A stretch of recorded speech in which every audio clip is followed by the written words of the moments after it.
Sir నాకు ఒక సమస్య ఉంది సార్. నేను ఒక అమ్మాయిని ప్రేమించాను సార్. మీరేం చేస్తుంటారు భరత్? నేను సాఫ్ట్వేర్ ఇంజనీర్ అండి. ఓకే, అమ్మాయి అంటే ఎడ్యుకేటెడ్ మేడం, కానీ జాబ్ లేదు, ఇంట్లోనే ఉండేది తను. అసలు మీ పరిచయం ఎలా జరిగింది అది చెప్పండి ఒక్కసారి డాక్టర్ గారికి. పరిచయం అంటే సార్ తనది మా పక్కూరే అండి.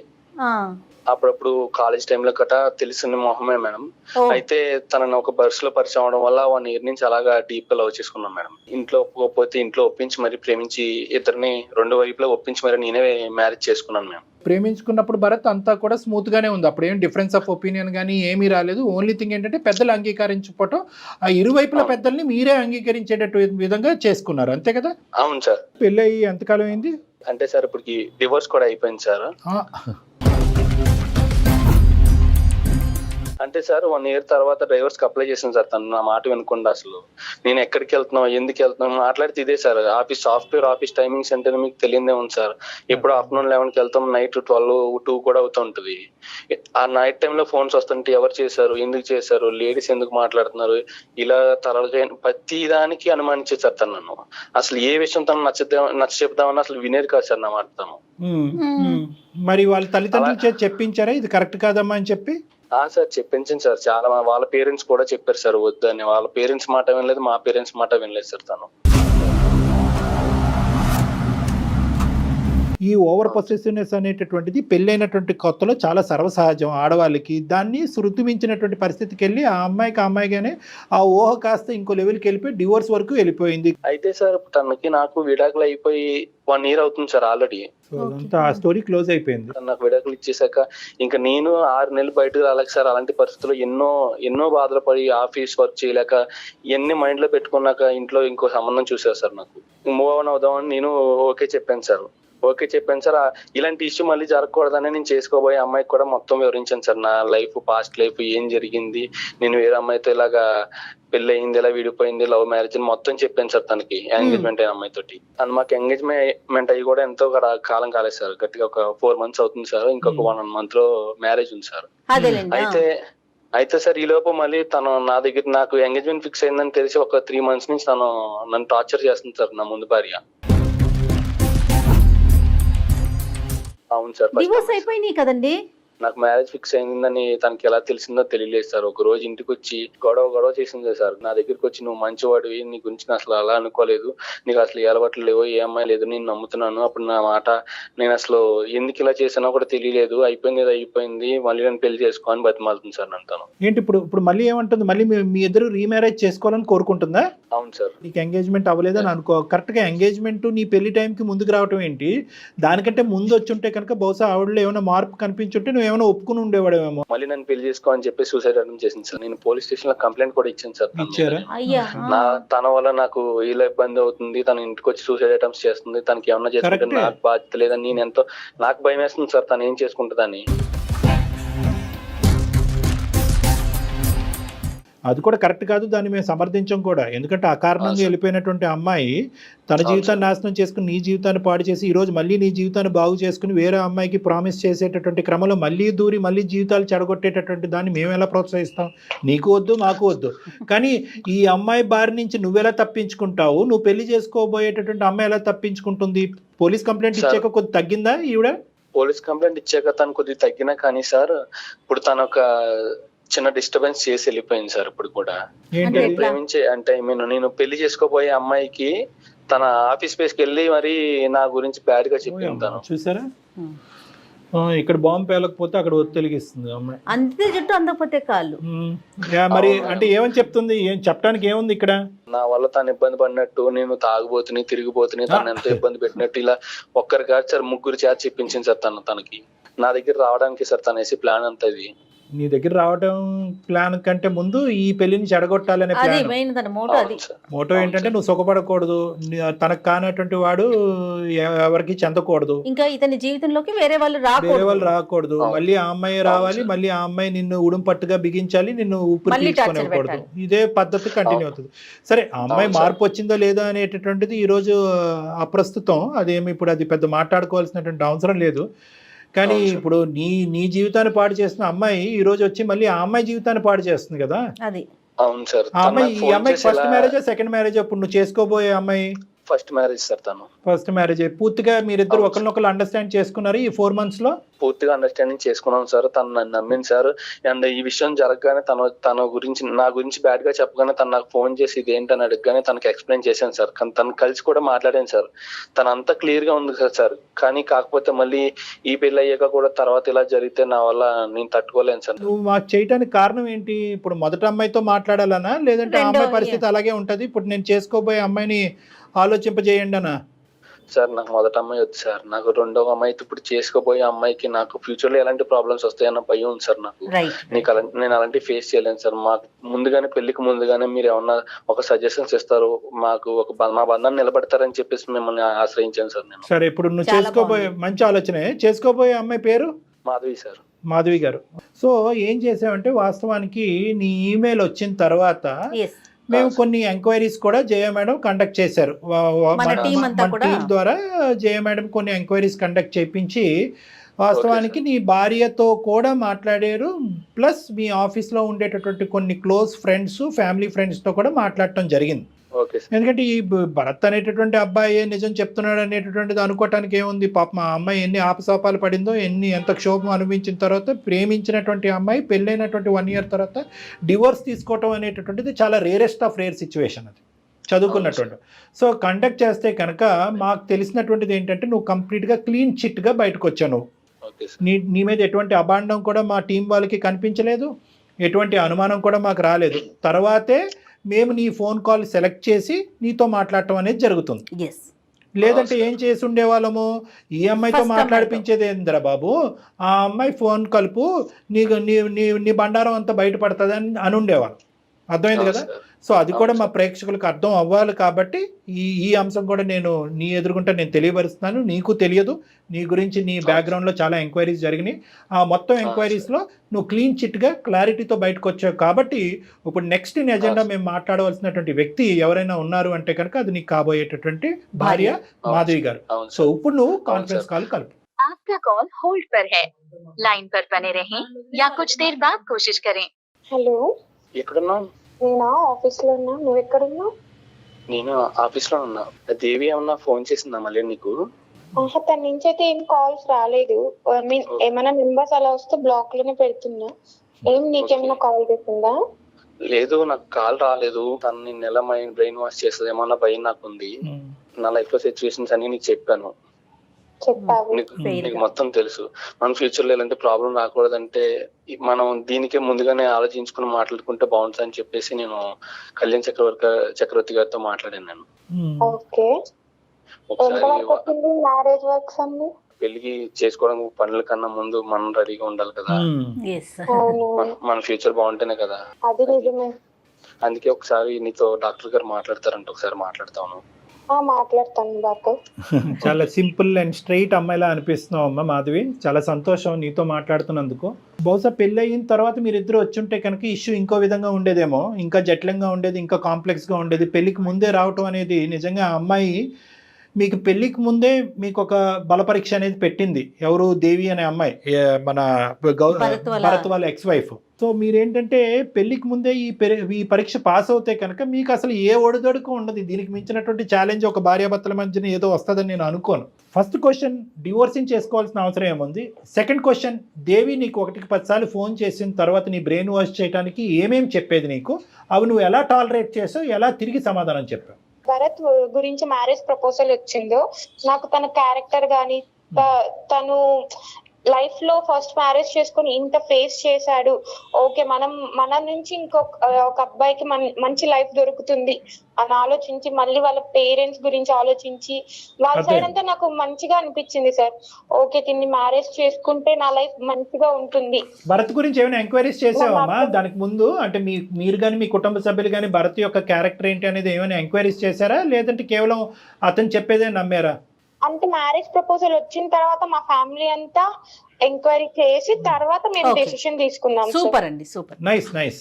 మరి దేవి సంగతి చెప్పమ్మా. దేవి ఎన్నిసార్లు నీకు ఫోన్ చేసింది? ఏం చెప్పేది అది ఎలా డీల్ చేసేదాన్ని నువ్వు? నాకు అంటే మా భరత్ ఇట్లా డైవర్స్ అయిపోయిన తర్వాత మేమంతా ఓకే, మాకు వాళ్ళ ఫ్యామిలీ నుంచి ఏం ప్రాబ్లం లేదు, మా ఫ్యామిలీ నుంచి కూడా వాళ్ళకి ఏం ప్రాబ్లం లేదు, అందరికి ఓకే అనుకున్నప్పుడు మేము ఎంగేజ్మెంట్ చేసుకున్నాం సార్.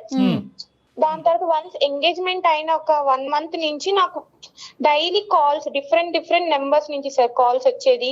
ప్లస్ ఇప్పుడు డైరెక్ట్ గా ఎప్పుడైనా నేను ఆఫీస్ కి వెళ్ళేటప్పుడు బస్ స్టాప్ లో వెయిట్ చేస్తున్నాను, లేదా బయట షాపింగ్ మాల్స్ కి వెళ్ళింటాను, లేదా ఫ్రెండ్స్ తో ఎక్కడికైనా వెళ్తాను, ఆ టైంలో వచ్చి డైరెక్ట్ గా నాకు ఒక అన్నోన్ పర్సన్స్ వచ్చి మీరే నా భరత్ ని మ్యారేజ్ చేసుకునే అమ్మాయి, ఇలా మీరు సెకండ్ మ్యారేజ్ చేసుకుంటున్న అబ్బాయిని ఎందుకు మ్యారేజ్ చేసుకోవాలనుకుంటున్నారు, తను మిమ్మల్ని ఎందుకు మ్యారేజ్ చేసుకోవాలనుకున్నారు, ఒక్కసారి ఆలోచన. ఇలా నాకు కొంచెం మైండ్ అనేది డైవర్ట్ చేయడానికి చాలా మంది ట్రై చేశారు సార్. టెంపుల్స్ కి ఫ్యామిలీతో వెళ్తున్నా కూడా ఇప్పుడు నేను ఒకటే ఉంటే దాన్ని నేను వేరేలాగా అర్థం చేసుకొని నేను భరత్ తో మాట్లాడి ఏమైనా లైక్ ప్రాబ్లమ్స్ వస్తే క్లారిఫై చేసుకుంటాం. మా ఫ్యామిలీతో ఉన్నప్పుడు కూడా వచ్చి ఇలా ఆలోచించండి ఒకసారి, మీ అమ్మాయి లైఫ్ పోతుందేమో, ఇట్లా డైవర్స్ తీసుకున్న అబ్బాయితో ఎందుకు, తను ఎంత టార్చర్ చేశారో, మళ్ళీ మీ అమ్మాయి ఎన్ని ప్రాబ్లమ్స్ ఫేస్ చేయాలో, ఇలా వాళ్ళ మైండ్ ని కూడా చేంజ్ చేస్తా ఉన్నారు వాళ్ళు. మాక్సిమం ఎంత వరకు చెప్పాలో అంతవరకు చెప్తున్నారు, ఎట్లయినా ఈ పెళ్లి క్యాన్సిల్ చేయాలని, అంతేనండి? పెళ్లి క్యాన్సిల్ చేయాలని. ఈవెన్ మేడం యాక్చువల్లీ మ్యారేజ్ కి ఇంకొక 1 month ఉంది అనుకున్నప్పుడు కూడా మాకు అసలు నాకు మ్యారేజ్ వర్క్స్ మీద కానీ ఆఫీస్ వర్క్స్ మీద కానీ కాన్సన్ట్రేషన్ అసలు చేయలేకపోతున్నాను. మ్యారేజ్ చేసుకుంటే నేను నెక్స్ట్ సేమ్ ఇప్పుడు వీళ్ళు చెప్పే ప్రాబ్లమ్స్ ఏమైనా నా లైఫ్ లో నేను ఎలా ఫేస్ చేయాలి, మా ఫ్యామిలీకి ఏమైనా చెప్తే వాళ్ళు ఇన్ని జరుగుతున్నా కూడా నువ్వు వద్దు అనుకొని చేసుకున్నావు కదా, నువ్వే ఫేస్ చేసుకో అని వాళ్ళ నుంచి నాకు ఏం సపోర్ట్ రాకుండా మేమిద్దరం ఇలా గొడవలాడుకుంటూ రోజు ఉంటే ఎలా ఫేస్ చేయాలని అలా ఒక మైండ్ నాకు చేంజ్ అయిపోతుంది మేడం. కాదు మాధవి, ఇంట్లో వాళ్ళు వద్దని చెప్తున్నారా? ఎందుకు ఇంత ఇష్యూ జరిగింది కదా, ఈ పెళ్లి వద్దు క్యాన్సిల్ చేసుకుందాం అంటున్నారా మిమ్మల్ని? అంటే వాళ్ళు ఆలోచించు ఒకసారి, ఇంత లైక్ ఇప్పుడే నీదేం కాదు కదా, ఆలోచించు, ఇతను కాకపోతే ఇంకా బెటర్ గుడ్ పర్సన్ రావచ్చు కదా, ఇలా చెప్పేవాళ్ళు. కానీ నువ్వైతే మాత్రం నాకు భరతే కావాలని పట్టుబట్టేదాను అమ్మా. అవును సార్, కాకపోతే నాకు భరత్ లో తను ఫేస్ చేసిన ప్రాబ్లమ్స్ అన్ని తను ఎలా దాని నుంచి ఓవర్కమ్ అయ్యాడు, ఇవన్నీ నాకు నచ్చి ఇప్పుడు తను నెక్స్ట్ మ్యారేజ్ చేసుకున్న అమ్మాయిని ఎలా చూసుకుంటాడు, ఇవన్నీ నేను తన మీద నమ్మి నేను ఓకే చెప్తాను సార్. సరే మొత్తం చెప్పాను సార్, నా లైఫ్ లో జరిగిన విషయం ప్రతి విషయం చెప్పాను సార్. మీరు చేసిన చాలా మంచి పని అదే భరత్. చెప్పారు భరత్. ఇప్పుడు ఒకటి నెంబర్ 1 మీరు చెప్పకపోయినా తెలుసుకోవచ్చు వాళ్ళు, ఎందుకంటే ఇదేదో ఎక్కడో అప్పుడు నెగటివిటీ అవుతుంది కదా, ఎక్కడో మారుమూల ప్రాంతంలో పెళ్లి చేసుకోవటం కాదు, మీరు అప్ఫ్రంట్ గా చెప్పారు, అది అప్రిషియేట్ చేస్తాము. నెంబర్ 1. నెంబర్ 2 ఏంటంటే వాళ్ళ ఎంక్వైరీస్ లో కూడా మీ క్యారెక్టర్ కరెక్ట్ అని తెలిసింది. ఇప్పుడు 3వ ఫేజ్ లో ఏంటంటే మా ఎంక్వైరీస్ లో కూడా మీ క్యారెక్టర్ కరెక్ట్ అని తెలిసింది. సో అన్ని విధాలుగా పాజిటివ్ గా. కానీ ఇక్కడ అమ్మాయికి ఉన్న డైలమా ఏంటంటే, ఆ అమ్మాయికి ఉండేటటువంటి భయంకరమైన సిచ్యువేషన్ ఏంటంటే, ఏ ఆడపిల్ల ముందుకొచ్చి తీసుకున్నటువంటి ఒక స్టెప్, ప్రేమించి సంవత్సరం పాటు ప్రేమించి ఇష్టపూర్వకంగా తల్లిదండ్రులని ఎదిరించో బతిమాలకో పెళ్లి చేసుకున్న మీరే 1 year మించి పెళ్లి నిలబెట్టుకోలేకపోయారు. అలాంటి అబ్బాయిని నేను కోరొచ్చి చేసుకుంటున్నాను, ప్రేమించుకున్నటువంటి అమ్మాయే తట్టుకోలేనటువంటి అబ్బాయిని నేను ముందుకొచ్చి చేసుకుంటే కనుక ఎంత సీవీ నచ్చి ఎంత గొప్పవాడి ఎంత మెచ్చినా కూడా రేపొద్దున నా పరిస్థితి కూడా సంవత్సరం తర్వాత ఇదే జరిగితే ఏంటి అనేటటువంటి ఆలోచన ఆ అమ్మాయిలోకి రావటం.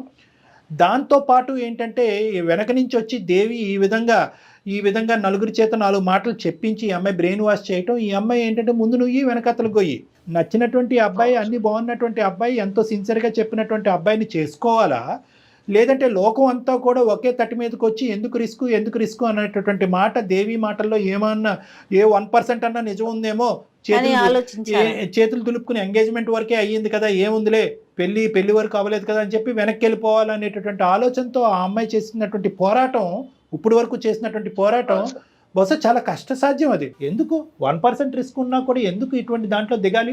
పెళ్లి సంబంధాలు రాక, జీవితం లేక, కుటుంబం లేక, అన్నీ ఉన్నా కూడా అమ్మాయి నీ వెనకతలు వచ్చింది కాబట్టి నిజంగా వెరీ వెల్ అప్రిషియేటెడ్, చాలా గ్రేట్, నువ్వు చాలా అదృష్టవంతుడివి. కానీ ఇప్పటికీ కూడా మాధవి మనసులో ఒక డైలమా ఉంది.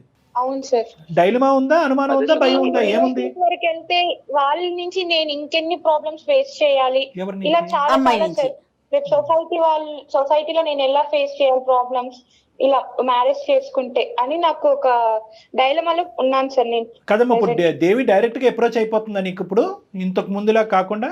అంటే అలా కూడా కాదు సార్, చాలా కాల్స్ డిస్టర్బ్ సార్, అసలు ఏం వర్క్స్ చేసుకోలేకపోతున్నాను. ఇంకా అమ్మాయి మీద ఏదైనా యాక్షన్ తీసుకోమని చెప్పి వెళ్ళటమే చట్టపరంగా, అంతే కదా. ఆల్రెడీ మీరు పోలీస్ కేసు ఫైల్ చేశారు కాబట్టి ఈ అమ్మాయి అనవసరమైన న్యూసెన్స్ చేస్తుందని చెప్పి న్యూసెన్స్ కేసు పెట్టచ్చమ్మా. మీరిద్దరు కూడా మీ ఇద్దరు కలిసికట్టుగా వెళ్ళి మీరు న్యూసెన్స్ కేసు పెట్టచ్చు. ఇప్పటి వరకు ఆ అబ్బాయి పెట్టాడు, కానీ ఇద్దరు వెళ్ళి పెడితే కనుక ఆ అమ్మాయికి న్యాయస్థానం అంటే సరైనటువంటి పోలీస్ స్టేషన్లో కానీ సరైన బుద్ధి వస్తుంది. కానీ దానికంటే ముఖ్యం ఏంటంటే ఆ అమ్మాయిని ఇక్కడ డిలీట్ చేసి ఎలిమినేట్ చేయటం, ఈ జీవితంలో ప్రమేయం లేకుండా ఉండటం అనేటటువంటిది ఇక్కడ పెద్ద అంశం కాదు. ఎందుకంటే కనుక దానికి ఆ అమ్మాయి ఇప్పటికీ కూడా అదే ఓవర్ పొసెసివ్నెస్ అనేటటువంటి సినారియో కొనసాగిస్తుంది. నాకు దక్కనటువంటి, నేను ప్రేమించి నాకు దక్కనటువంటి అబ్బాయి ఎవరికి దక్కకూడదనే ఒక స్వార్థపూరితమైనటువంటి ఆలోచన, లేదంటే ఆ అమ్మాయి ఎక్కడ పప్పులో కాలేసింది అనేటటువంటి రియలైజేషన్ రావటం వల్ల ఎంత మంచి వ్యక్తిని నేను పోగొట్టుకున్నానో ఆ మంచి వ్యక్తిని మళ్ళీ నా జీవితంలో ఏదో విధంగా 100 106 రాబట్టుకోవాలనేటటువంటి ఆలోచన, దాంతో ఒక స్వార్థపూరితమైనటువంటి ఆలోచనతో పాటు ఒక శాడిస్టిక్ మెంటాలిటీ ఆ అమ్మాయిలో కనిపిస్తుంది అన్నది మనకు తెలుస్తుంది. మేము కూడా ఎంక్వైరీస్ చేసిన దాంట్లో ఏంటంటే కీ క్యారెక్టరిస్టిక్స్ ఆ అమ్మాయికి ఉన్నాయి. ఆ అమ్మాయికి ఒక నార్సిస్టిక్ పర్సనాలిటీ డిసార్డర్ అన్నట్టుగా మాకు తెలిసింది. అదంతా వేరే విషయం. నేను ఇక్కడ చెప్పేది ఏంటంటే ఆ అమ్మాయి ఎలాంటిది, ఆ అమ్మాయి నార్సిస్టిక్కా, శాడిస్టిక్కా, స్వార్థపూరితమా, లేదంటే మిమ్మల్ని ఇద్దరిని ధ్వంసం చేసి మళ్ళీ భరత్ని దక్కించుకునే ప్రయత్నం చేసిందా, లేదంటే భరత్ యొక్క జీవితం సర్వనాశనం అయ్యేంత వరకు ఆ అమ్మాయి నిద్రపోదా, ఇలాంటివి చాలా అంశాలు మనం మాట్లాడుకోవచ్చు. కానీ ఇక్కడ ప్రత్యేకంగా కావాల్సింది ఏంటంటే ఈరోజు పెళ్లి కావాల్సినటువంటి అబ్బాయిలు అమ్మాయిలకి నేను ప్రత్యేకంగా చెప్పేటటువంటి అంశం ఏంటంటే ప్రీ మ్యారిటల్ కౌన్సిలింగ్ అనేది చాలా ముఖ్యమైనటువంటి అంశం. ఇలాంటి వాటి గురించే ఒక సిచ్యువేషన్ ఫేస్ చేశాను నా లైఫ్ లో, మళ్ళీ ఇలాంటిది నేను ఫేస్ చేయడానికి రెడీగా లేను. నువ్వు ఇప్పుడు నా మీద ఎన్ని నమ్మకాలు పెట్టుకున్నా కానీ ఫ్యూచర్ లో తన నా మాటలు కొంచెం నిజం అనిపించచ్చు నీకు. మ్యారేజ్ కి ముందు ఈ ప్రాబ్లమ్స్ అన్ని సాల్వ్ చేసుకోవాలి. నెక్స్ట్ ఫ్యూచర్ లో ఇప్పుడు నువ్వు ఆ ప్రాబ్లమ్స్ ఫేస్ చేసి వచ్చావు, నేను ఆ ప్రాబ్లమ్స్ కూడా ఫేస్ చేయకూడదు నా మ్యారేజ్ లైఫ్ లో అని నేను డిసైడ్ అయ్యాను. సో అందుకే నేను కొంచెం ఇలా డైలమాలో ఉంటున్నాను. ఇక్కడ ఏంటంటేనమ్మా, ఒకటే మాధవి భరత్ మీ ఇద్దరికి చెప్పేది ఏంటంటే ఈరోజు ఇప్పుడు మీరు చేసినటువంటి ప్రయాణం ఒక 4 నెలలు మాత్రమే. దీనికంటే ఎన్నో 10 రెట్లు మీరిద్దరు ప్రయాణం చేయాలి. ఎన్నో సంవత్సరాల పాటు జీవితకాలం ప్రయాణం చేయాలి. ఇప్పుడు ఈ అమ్మాయి పెట్టినటువంటి వర్డ్స్, ఈ బీజాలు ఏవైతే ఆ అమ్మాయి నాటిందో నీ బ్రెయిన్లో, ఓకే భరత్ సంగతి తీసి పక్కన పెట్టేసి మాధవి, ఎప్పుడైతే ఏజ్తో పాటు నీకు ఒక మెచ్యూరిటీ, ఒక అవగాహన, ఒక ఆలోచన, ఎక్స్పోజర్, ఎక్స్పీరియన్స్ పెరుగుతాయో ఏదో ఒక చిన్నపాటి సంఘటన నీకు కనిపించవచ్చు. ఎవరితోనో మాట్లాడుతున్నాడో, ఎవరితో చాలా ఫెమిలియర్గా వ్యవహరిస్తున్నాడో అనేది. అప్పుడు ఏమవుతుందంటే ఆ చుక్క ఈ చుక్క కలవకూడదు. అప్పుడు దాని గురించి అనమాట ప్రీ మ్యారిటల్ కౌన్సిలింగ్ అనేది ఎందుకు చాలా ఇంపార్టెంట్ అంటే కనుక మీరు చెప్పుడు మాటలు వినకుండా మీ మనసుతో ఒకరినొకరిని అర్థం చేసుకోండి అనేటటువంటిది, ట్రాన్స్పరెంట్గా ఒకరినొకరిని అర్థం చేసుకోండి. ఏదున్నా కూడా సీక్రెట్స్ పెట్టుకోకుండా ఓపెన్గా డిస్కస్ చేసుకోండి. మీ ఇద్దరు లోపల ఉండేటటువంటి వ్యక్తిత్వపరమైనటువంటి లోపాలు మీరిద్దరు ట్రాన్స్పరెంట్గా డిస్కస్ చేసుకుని ఏది చేయగలం ఏది చేయలేము అనేది మీరు ఓపెన్గా డిస్కస్ చేసుకుంటే బయట నుంచి వచ్చేటటువంటి మాటలు మీ మనసులో ఇరుక్కోకుండా ఉంటాయి, ఇలాంటి పరిస్థితులు రాకుండా ఉంటాయి అనేది.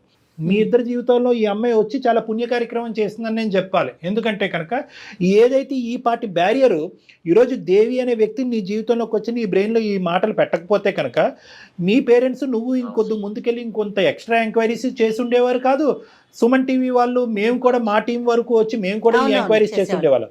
ఇప్పుడు ఏంటంటే ఒక ఫ్రెష్ పేజ్గా నీకు భరత్ అనేటటువంటి వ్యక్తి నీ కళ్ళెదురుగుంటా ఉన్నాడు కాబట్టి బల్ల గుద్ది మనసు మీద చేసుకుని Bharat is made for each other, you both are made for each other అనేటటువంటిది మేము చెప్పగలుగుతున్నాం. 3 పాయింట్స్ జాగ్రత్తగా గుర్తుపెట్టుకోండి. ఒకటి, ఏ మ్యారేజ్ అయినా ప్రీ మ్యారిటల్ కౌన్సిలింగ్ అనేది ఇంపార్టెంట్ అని. ఎందుకంటే ప్రేమించే పెళ్లి చేసుకునే వాళ్ళైనా కానీ లేదంటే అరేంజ్డ్ మ్యారేజ్ అయినా కూడా ప్రీ మ్యారిటల్ కౌన్సిలింగ్ అనేటటువంటిది ప్రాబ్లమ్స్ వచ్చి చేసేటటువంటి కౌన్సిలింగ్ కాదు. ఒకప్పుడు ప్రాబ్లమ్స్ వస్తే కనుక దాన్ని ఎలా ఎదుర్కోవాలి, మనస్పర్ధలు వస్తే కనుక ఎలా ఎదుర్కోవాలి, భిన్నంగా ఆలోచించేటటువంటి పరిస్థితులు వస్తే కనుక, అంటే పెళ్లికి ముందు పెళ్లి తర్వాత ఒకేలాగా లేనటువంటి పరిస్థితి వస్తే కనుక ఆ ఛాలెంజెస్ని ఎలా ఫేస్ చేయాలి అనే దానికి ప్రీ మ్యారిటల్ కౌన్సిలింగ్ అనేది కరోనా వైరస్ రాకుండానే వ్యాక్సినేషన్ ఎలా అయితే చేసుకుంటున్నాం దాని లాంటిది అనమాట. ఇది ఒక వ్యాక్సిన్ లాంటిది, ముందు జాగ్రత్త చర్య. ఎగ్జాక్ట్లీ అండి, ఇది నెంబర్ 1 గుర్తుపెట్టుకోండి. నెంబర్ 2 ఏంటంటే ప్రీ మ్యారిటల్ కౌన్సిలింగ్లో ప్రధానంగా చెప్పేది ఏంటంటే ఇందాక నేను చెప్పినట్టుగా ట్రాన్స్పరెన్సీ ఈజ్ వెరీ ఇంపార్టెంట్. ఎటువంటి లోపాలు ఉన్నా ఏమున్నా కూడా ముందస్తు Open గా. చెప్పేసుకోండి. పెళ్లి తర్వాత చెప్దాము, ప్రేమ పెరిగిన తర్వాత చెప్తాము, అతని మనసు పెద్ద సముద్రం అంతా అయిన తర్వాత చెప్దామని అనుకోవటం కాదు, ముందస్తేనే చెప్పేసుకోండి. అది ఒక ట్రాన్స్పరెన్సీ. మూడో అంశం ఏంటంటే వ్యక్తిత్వ పరంగా లోపాలు ఏవైతే ఉంటాయి కనుక నేను ఇది భరించగలను, ఇది భరించలేను, దీని వరకు అయితే నేను టాలరేట్ చేస్తాను, ఇంతవరకు అయితే టాలరేట్ చేయను, నా జీవితంలో మా అమ్మాయి యొక్క ప్రభావం ఇంతవరకు ఉంటుంది, మా అక్క చెల్లెల ప్రభావం ఇంతవరకు ఉంటుంది, మా తండ్రి ప్రభావం ఇంతవరకు ఉంటుంది. ఎవరెవరు మీ ఇద్దరి జీవితంలో మధ్యస్థు దూరుతారో, ఎవరెవరి యొక్క ప్రమేయం మీ జీవితాల్లో ఉంటాయి అంటే మీ వ్యక్తిత్వాలే కాకుండా చుట్టుపక్కల ఉండేటటువంటి వేరే వాళ్ళ యొక్క వ్యక్తిత్వాలు కూడా మీ జీవితంలో ఎటువంటి ప్రభావం ప్రమేయం ఉంటుంది అనేది ముందస్తు మాట్లాడుకోవాలి. ఎందుకంటే ఇది చాలా ఇంపార్టెంట్. సార్ మ్యారేజ్ చేసుకున్నప్పుడు ఈ అబ్బాయి ఇలా ఉండేవాడు, పెళ్ళి అయిన తర్వాత వాళ్ళ అమ్మ మాట వింటున్నాడు, ఇది కూడా పెద్ద గోల మాకు వచ్చేది. అవునవును. ఇది పెద్ద ప్రాబ్లం. అవునండి. మా అత్త మాట వింటాడు, ప్రేమించేటప్పుడు ఏమొచ్చి నువ్వే ప్రపంచం, నువ్వే జీవితం, నీలాంటి అమ్మాయిలు నేను చూడలేదని అంటాడు. పెళ్ళి అయిన తర్వాత వాళ్ళ అమ్మ పక్కనే కూర్చుంటాడు, వాళ్ళ అమ్మ చెప్పిందేమి అంటాడు, ఈకలు పక్కపక్కలో అనేది అంటూ ఉంటాడు. సో కాబట్టి ఏంటంటే వాళ్ళు చుట్టుపక్కల ఉండేటట్టు. అదేవిధంగా అబ్బాయిలు ఏమంటూ ఉంటారు, ఇదేంటి ఎప్పుడు టైం దొరికినప్పుడల్లా మీ అమ్మకు ఫోన్ చేస్తావు, అమ్మ పప్పులో ఎంత ఉప్పు వేయచ్చు అని మీ అమ్మనే అడుగుతావు, అమ్మ ఈరోజు సాంబార్ వాడాలా లేదంటే తోటకూర వేపడి చేయాలని మీ అమ్మనే అడుగుతావు, అన్నిటికీ మీ అమ్మని అడిగేటట్టు అయితే నేను ఎందుకు అని చెప్పి అబ్బాయిలు వచ్చి మా దగ్గర చెప్తాను. సో ప్రీ మ్యారిటల్ కౌన్సిలింగ్ అనేది కేవలం మీ మనసులు, మీ మనస్తత్వాలు అర్థం చేసుకోవటమే కాకుండా ఎవరెవరు ఎంత పాత్ర పోషిస్తారు మీ ఇద్దరి జీవితాలు అనే సబ్జెక్ట్ కూడా ఇరువైపులా అర్థం చేసుకోవడానికి ప్రీ మ్యారిటల్ కౌన్సిలింగ్ అనేది ఫ్యామిలీ కౌన్సిలింగ్ కింద కూడా పనిచేస్తారు. ఎంత బలంగా ఉన్నా కూడా దేవి లాంటి వ్యక్తులు పదే పదే మీ జీవితాల్లో దూరి మిమ్మల్ని ఇబ్బంది పెట్టేటటువంటి పరిస్థితి వస్తుంది అంటే కనుక మీరిద్దరు ఇంకా చిన్నపిల్లలు, భవిష్యత్తు ఉంది. అటువంటి శాడిస్టిక్ మెంటాలిటీతో, నార్సిజం అనేటటువంటి ఆలోచన శైలితో వచ్చే దేవి లాంటి వ్యక్తులు మీ జీవితంలో వచ్చి ఇంకా చిందరవందర చేయకుండా మీరు పోలీస్ స్టేషన్కి వెళ్ళటం కానీ, లీగల్ అడ్వైస్ తీసుకోవటం కానీ ఖచ్చితంగా అయితే మాత్రం చేయాలి మరి రానున్న రోజుల్లో. Okay sir. Okay sir. Be strong అండి, స్ట్రాంగ్ గా ఉండండి. డాక్టర్ గారి సలహాను తీసుకోండి. అవసరమైతే ఒక్కసారి మీ ఇద్దరు కూడా వచ్చి కలవచ్చు పర్సనల్. రండి, ఏమైనా ఉంటే కనుక రండి. 90% అంతా క్లియర్ అయిపోయింది అన్నట్టు నాకు అనిపిస్తుంది. ఏమైనా ఉంటే కనుక ఆలోచించరండి, లేని పక్షంలో రావద్దు. చెప్పినటువంటి సూత్రాలు మాత్రం గుర్తుపెట్టుకుని హ్యాపీగా ముందుకెళ్ళండి. Okay sir. Thank you so much sir. Thank you మా. Bye అమ్మా. All the best. రైట్. మీరు చేస్తున్న రెగ్యులర్ కౌన్సిలింగ్ తో పాటుగా ప్రీ మ్యారిటల్ కౌన్సిలింగ్ కూడా కాస్త సమయాన్ని మీరు వెచ్చిస్తే బాగుంటుంది అనిపిస్తుంది కళ్యాణ్ గారు నాకు. ఎందుకంటే ఎవరైనా ఇప్పుడు ఆడియన్స్ చూస్తారో వాళ్ళకి కూడా ఒక క్లారిటీ వచ్చి ఉంటుంది, ప్లస్ అవసరం కూడాను. ఎవరికైనా కూడా ప్రీ మ్యారిటల్ కౌన్సిలింగ్ కావాలి, డాక్టర్ గారితో మాట్లాడాలి అనుకుంటే కింద స్క్రీన్ మీద కనిపిస్తున్న నెంబర్కి కాల్ చేసి అపాయింట్మెంట్ బుక్ చేసుకోవచ్చు. రైట్ కళ్యాణ్ గారు, ఎనీహో చిన్న డౌట్స్ చాలా మెచ్యూర్డ్ గా ఉన్నారు ఇద్దరు కూడా, ముఖ్యంగా అమ్మాయి ఓపెన్ గా ఉన్నారు. అంటే చాలా మన వర్క్ అనేది చాలా ఈజీ అయిపోయింది. రైట్ అండి, ఇంకొక ఎపిసోడ్తో కలుద్దామండి. నమస్తే. సుమన్ టీవీలో మీ పర్సనల్ అండ్ బిజినెస్ ప్రమోషన్స్ కోసం కింది నెంబర్కి కాంటాక్ట్ చేయండి.